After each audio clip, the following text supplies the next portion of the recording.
కేంద్రంలో అధికారంలో ఉన్న బీజేపీ ప్రభుత్వం కాంగ్రెస్ పార్టీపై కక్షపూరితంగా వ్యవహరిస్తుందని తమ పార్టీ అగ్రనేతలైన సోనియా రాహుల్ గాంధీలపై అక్రమ కేసులు బనాయించి వేధింపులకు పాల్పడుతోందని Karimnagar Satavahana urban development chairman Komatireddy Narender Reddy మండిపడ్డారు. అంబేద్కర్ విగ్రహం ముందు కాంగ్రెస్ పార్టీ ఆధ్వర్యంలో నిరసన కార్యక్రమం చేపట్టారు. కాంగ్రెస్ పార్టీ నాయకులు ఎంపీ సంజయ్ ఆఫీస్ ముట్టడికి ప్రయత్నించడంతో పోలీసులు వారిని అడ్డుకుని అరెస్ట్ చేసి తరలించారు.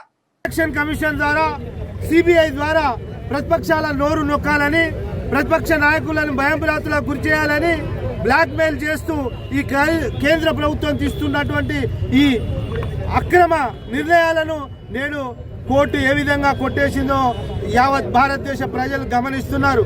నిజంగా కూడా నేషనల్ హెరాల్డ్ కేసు అనేది, నేషనల్ హెరాల్డ్ అనే పత్రిక భారతదేశంలో స్వతంత్ర సమరయోధులు నిర్మించినటువంటి పత్రిక. అది ఆనాడు మోతీలాల్ నెహ్రూ, జవహర్లాల్ నెహ్రూ గారు ఆ పత్రిక ద్వారా దేశవ్యాప్తంగా స్వతంత్ర పోరాటం గురించి ప్రజలకు తెలియజేసినటువంటి పత్రిక నడిచే పరిస్థితిలో లేనప్పుడు, దానికి సంబంధించిన ఉద్యోగస్తులకు జీతాలు ఇవ్వలేని పరిస్థితిలో కాంగ్రెస్ పార్టీ కార్యకర్తలు రూపాయి జమ చేసి నేషనల్ అనే పత్రిక యొక్క కార్మికులకు జీతాలు ఇచ్చిన సందర్భంలో ఈరోజు దానికి సంబంధించి ఈ కేంద్ర ప్రభుత్వం ఇలా ఏదో మనీ లాండరింగ్ జరిగిందని శ్రీమతి సోనియా గాంధీ గారిపై, రాహుల్ గాంధీ గారిపై ఈ రకమైనటువంటి ఈడీ దాడులు చేసి గంటల కొద్దీ ఎంక్వైరీలు చేసి వాళ్ళు సాధించింది ఏంటి అంటే అసలు ఈడీకి ఈ యొక్క కేసుకు సంబంధం లేకుండా బ్లాక్ మెయిల్ చేసే కార్యక్రమం ఈ కేంద్ర ప్రభుత్వం చేస్తుంది. ఈ సందర్భంగా ఈరోజు దేశవ్యాప్తంగా కాంగ్రెస్ పార్టీ చేపట్టిన కార్యక్రమం బీజేపీ ఆఫీసుల ముట్టడి కార్యక్రమం. కానీ నగరంలో బీజేపీ ఆఫీసు లేనందున బాబాసాహెబ్ అంబేద్కర్ విగ్రహం దగ్గర మా యొక్క కార్యక్రమాన్ని మొదలుపెట్టి ఇక్కడ లోకల్ గా ఉన్నటువంటి ఎంపీ కార్యాలయం వరకు ర్యాలీ తీస్తుంటే నేడు పోలీసులు మమ్మల్ని అడ్డుకోవడం జరిగింది. నిజంగా కూడా భారతీయ జనతా పార్టీకి సిగ్గు శరం ఉంటే ఇకనైనా ఇటువంటి తప్పుడు కేసులు మానుకోవాలని కాంగ్రెస్ పార్టీ పక్షాన హెచ్చరిస్తున్నాం.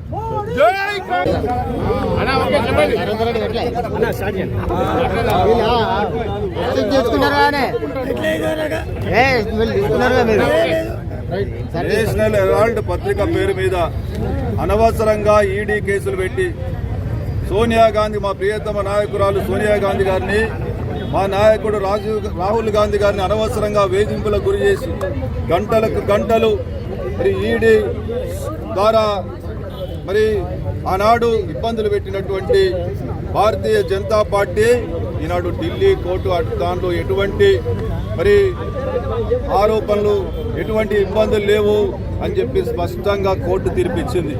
ఇప్పటికైనా చెప్తా ఉన్నాం, భారతీయ జనతా పార్టీ మీ కక్ష సాధింపు చర్యలు కాంగ్రెస్ పార్టీని ఏ విధంగా ఇబ్బంది పెట్టాలా, మా నాయకులను ఏ విధంగా ఇబ్బంది పెట్టాలనే ఉద్దేశంతో, దురుద్దేశంతో ఆనాడు స్వాతంత్ర సంగ్రామంలో వేల కోట్ల ఆస్తులు ఈ స్వాతంత్ర ఉద్యమం కోసం ఆనాడు నెహ్రూ గారి కుటుంబం మరి దారాదత్తం చేసి ఆ ఉద్యమంలో ఖర్చు పెడితే ఆనాడు ప్రజలకు తెలపడానికి, స్వాతంత్ర ఉద్యమంలో జరుగుతున్నటువంటి మరి ప్రతి విషయాన్ని ప్రజలకు తెలపడానికి నేషనల్ హెరాల్డ్ పత్రిక పెడితే ఆనాడు స్వాతంత్ర సంగ్రామంలో వీళ్ళ యొక్క పాత్ర, వీళ్ళ యొక్క పుట్టుకనే లేనిటువంటి దౌర్భాగ్య పరిస్థితులలో ఈరోజు భారతీయ జనతా పార్టీ దాన్ని తట్టుకోలేక మా నాయకురాల మీద, మా నాయకుడి మీద అనవసరమైన ఆరోపణలు, కేసులు పెట్టి ఇబ్బంది చేసిన దానికి మేము ఖచ్చితంగా చెప్తా ఉన్నాం, ప్రతి దానికి లెక్క కడతాం.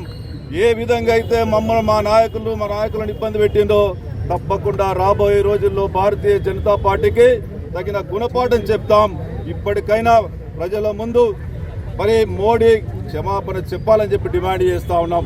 మేము అనవసరంగా సోనియా గాంధీ గారిని, రాహుల్ గాంధీ గారిని ఇబ్బంది పెట్టినాం, మమ్మల్ని క్షమించమని చెప్పి క్షమాపణ కోరుతారా, ప్రజల ముందు దోషిగా నిలబడతారా? ఖబర్దార్ బీజేపీ నాయకులను హెచ్చరిస్తా ఉన్నాం.